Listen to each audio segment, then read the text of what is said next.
So first Google open చేయండి and గూగుల్లో kali.org అని టైప్ చేయండి. ఇలా మనకి డౌన్లోడ్ ఆప్షన్ చూపిస్తుంది. డౌన్లోడ్ మీద క్లిక్ చేయండి అండ్ నెక్స్ట్ ఇందులో ఇన్స్టాలర్ ఇమేజ్ అని ఉంది కదా, దాని మీద క్లిక్ చేయండి. దాంట్లో ఫస్ట్ వన్ ఇన్స్టాలర్ అని ఉంది కదా ఆఫ్లైన్ది, అది క్లిక్ చేసుకోండి. 4 GB ఉంటుంది, డౌన్లోడ్ చేసుకోండి. సో ఇది అనమాట ఫైల్, దీన్ని ISO ఫైల్ అంటాం.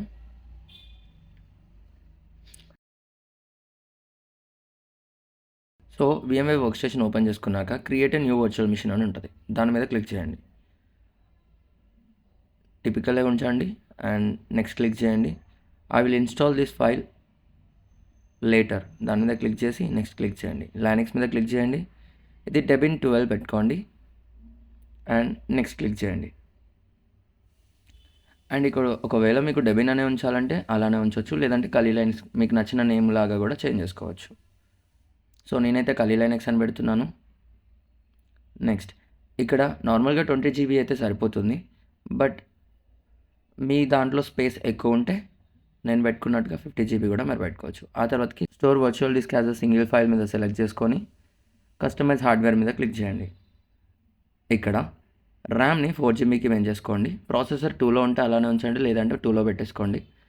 అండ్ న్యూ CD DVD మీద క్లిక్ చేసి యూజ్ ISO ఇమేజ్ ఫైల్ని ఓపెన్ చేసి మీరు ఎక్కడైతే మీ డౌన్లోడెడ్ ISO ఫైల్ ఉందో దాన్ని సెలెక్ట్ చేసుకోండి. అంతే, ఇది క్లోజ్ చేసేసి ఫినిష్ మీద క్లిక్ చేయండి. డన్. ఇప్పుడు power on this virtual machine అని కనిపిస్తుంది కదా, దాని మీద క్లిక్ చేయండి.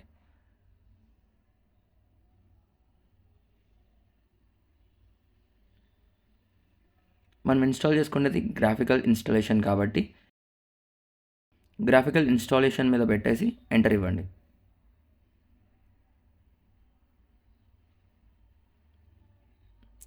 కంటిన్యూ అండ్ ఇండియా సెలెక్ట్ చేసుకొని కంటిన్యూ మీద క్లిక్ చేయండి. And American English continue.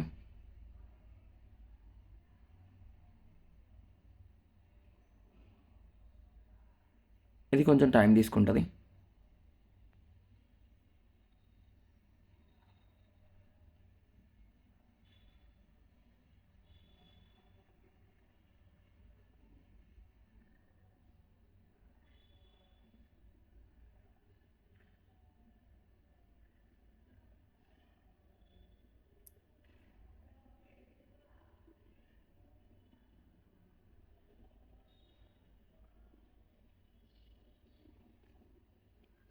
Done.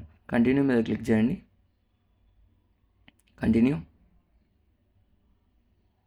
Next ఇక్కడ మీకు నచ్చిన యూజర్ నేమ్ ఒకటి ఇచ్చుకోండి. నేనైతే నాకు హ్యాక్టోస్ ఫర్ యూ అని ఇస్తున్నాను.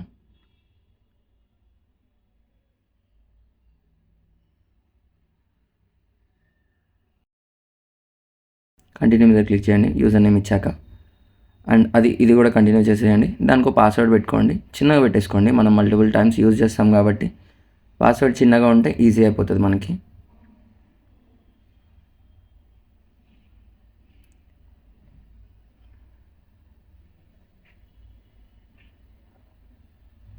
ఇది కాస్త టైం తీసుకుంటుంది. Continue. Continue. Continue. Continue. Yes మీద క్లిక్ చేసి కంటిన్యూ క్లిక్ చేయండి.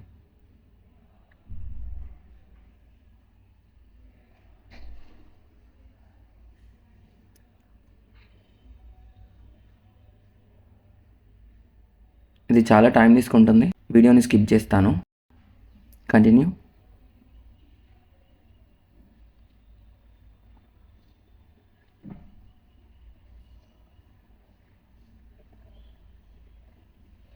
ఎస్ క్లిక్ చేసుకొని కంటిన్యూ మీద క్లిక్ చేయండి.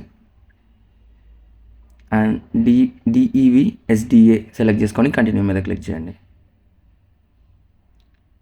సో బూట్ లోడర్ ఇన్స్టాల్ అయిపోతుంది.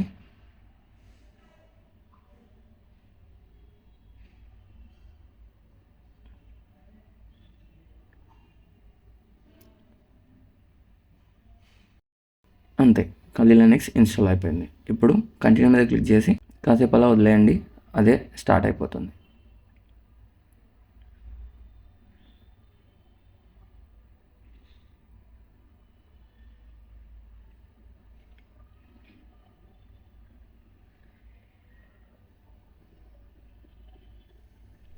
ఇక్కడ మీరు ఇచ్చిన యూజర్ నేమ్ అండ్ మీరు పెట్టిన పాస్వర్డ్ రెండు ఇచ్చేయండి, లాగిన్ అయిపోతుంది.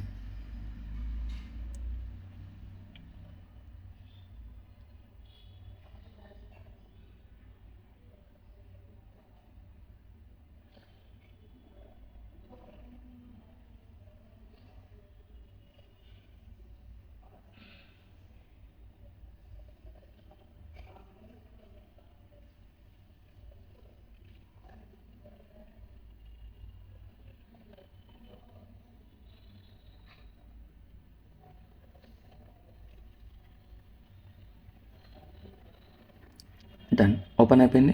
మీరు ఇప్పుడు కలీ లైనక్స్ని యూజ్ చేసుకోవచ్చు.